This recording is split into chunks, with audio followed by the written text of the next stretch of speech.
नमः शिवाय। जय बजरंगबली हनुमान।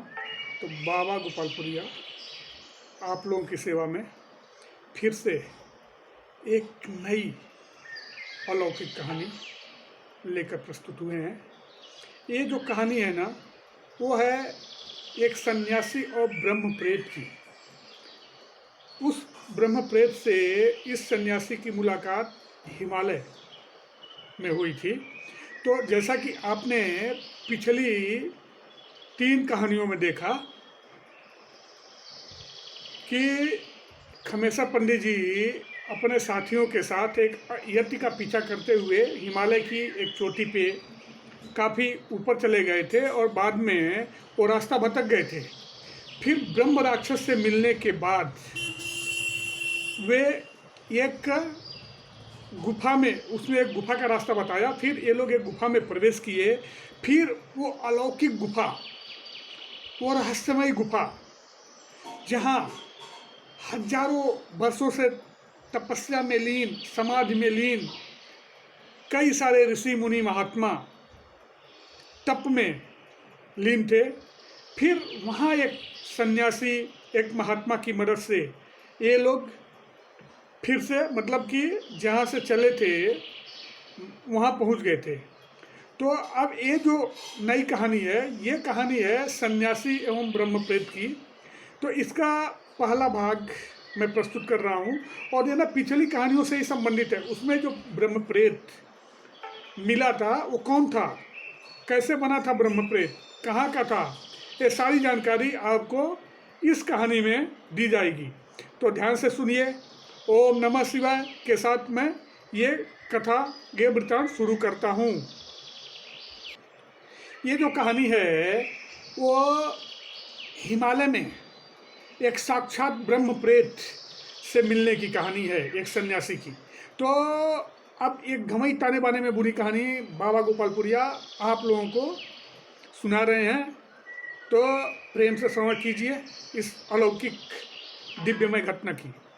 50 वर्ष के मतलब रमेश्वर जी पर तो सन्यासी बनने का भूत सवार था।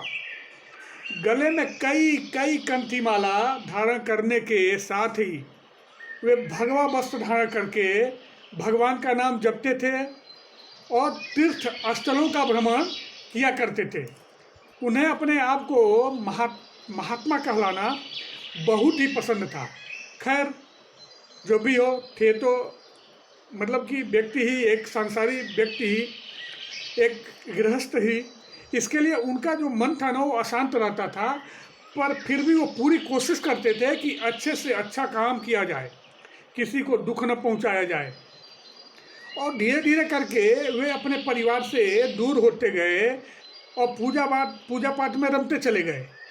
नहा धोकर चंदन टीका लगाकर पूजा करना उनका प्रतिदिन का एक स्वभाव हो गया था, उनका कर्म बन गया था, एक दैनिक दिनचर्या हो गई थी उनकी। जब तक सुबह उठकर नहा धोकर पूजा पाठ नहीं कर लेते, मुंह में एक घूंट पानी भी नहीं पीते थे वो। दरअसल रमेश्वर जी को कुष्ठ रोग भी था और साथ ही वो दमा से भी पीड़ित थे, जिसके चलते ना वो धीरे धीरे अपने परिवार से भी थोड़ा कट के थोड़ा दूर रहना शुरू कर दिए थे, क्योंकि कहीं ना कहीं उनको लगता है कि उनके परिवार वाले ना थोड़ा सा उनकी उपेक्षा कर रहे हैं। और इस कारण उनमें थोड़ा विरक्तता आ गई, वैराग्य पैदा हो गया। वो धीरे धीरे परिवार से कटते हुए, समाज से कटते हुए भक्ति भाव में रहने लगे थे। अब आगे की बात आप लोगों को बताता हूँ। एक बार की बात है कि उनके गांव में आए एक सन्यासी ने उनसे कह दिया कि वास्तविक संत बनना है, महात्मा बनना है, भगवान को पाना है, तो आपको यह गांव जवार, यह मोह माया छोड़कर हिमालय में जाना चाहिए। हिमालय में जाकर आपको समाधि लगानी चाहिए, पूजा पाठ करना चाहिए, फिर आप आसानी से भगवान को भी पा सकते हैं। रमेश्वर जी पर तो एक तरह से सच्चा सन्यासी बनने का भूत सवार था ही। वे एक दिन भी सहरे अपना लोटा डोरी लिए, 1-2 कपड़े लत्ते बोरी चट्टी में लपेटे और निकल पड़े किधर, हिमालय की ओर। अब देखिए, लगभग 20-25 दिन की पैदल और मंगनी की सवारी से यात्रा करने के बाद वे देवरिया गोरखपुर से होकर कहाँ पहुँच गए? नेपाल पहुँच गए। नेपाल में हिमालय की तलहटी में वे एक बस्ती में जाकर ठहर गए। लगभग 10-15 दिन तक वे बस्ती वालों से हिमालय के बारे में, वहाँ रह रहे सन्यासियों आदि के बारे में जानने की कोशिश करते रहे। एक दिन वे उस बस्ती में से भी निकल पड़े अकेले। और कहाँ निकल पड़े? हिमालय की ओर।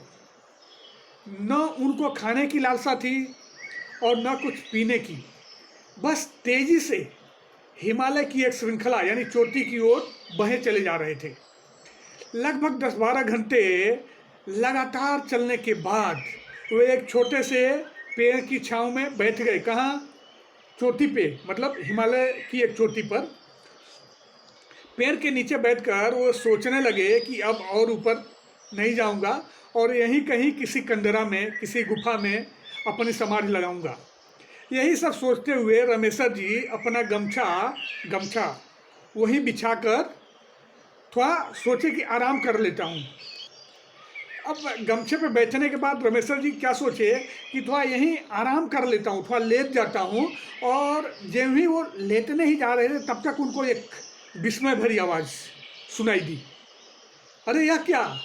यहाँ उन्हें कौन उनका नाम लेकर पुकार रहा है? क्योंकि किसी ने उनका नाम लेकर पुकारा था।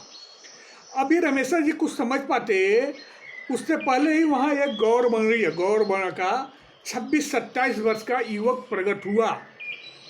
उस युवक के चेहरे पे एक सौम्यता पसरी हुई थी और वह मंद मंद मुस्कुरा रहा था। रमेशर जी के पास आकर वह अभी वहीं गमछे पर प्रेम से आराम से बैठते हुए कहा कि रमेशर, तुम मुझे प्रणाम नहीं करोगे क्या? रमेशर जी संकोचवश ही उस युवक को हाथ जोड़कर प्रणाम कर लिए। फिर उस युवक ने रमेशर जी से कहा कि मुझे पहचाना नहीं क्या?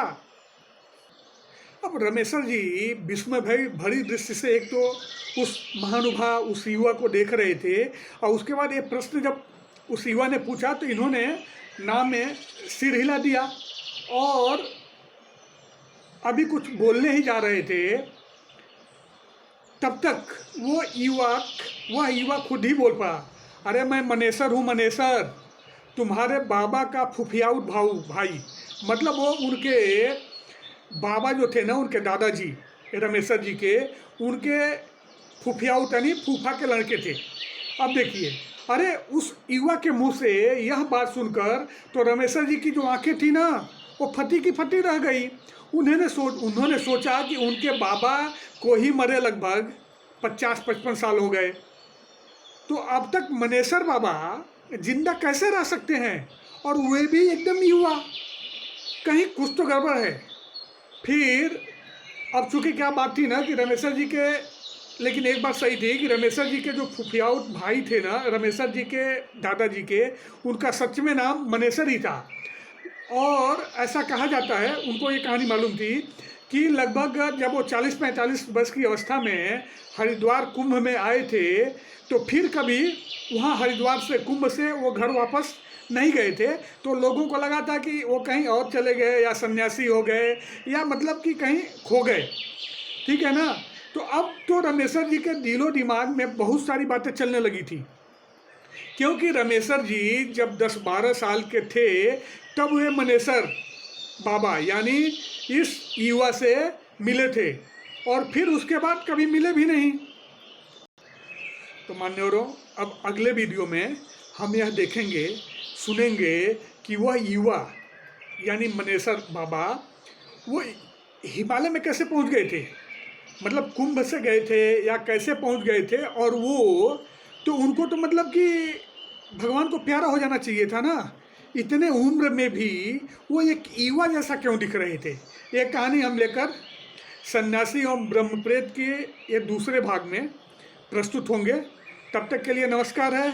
कृपया जब भी आप हमारा वीडियो देखें तो एक ही प्रार्थना है, अनुरोध है कि लाइक करें या न करें, लेकिन कम से कम कमेंट्स में लिख के हमारा मार्गदर्शन करें कि आपको ये कथाएं, ये बात विचार कैसे लग रहे हैं, ताकि जहां भी कुछ सुधार की गुंजाइश होगी मैं करने की कोशिश करूंगा।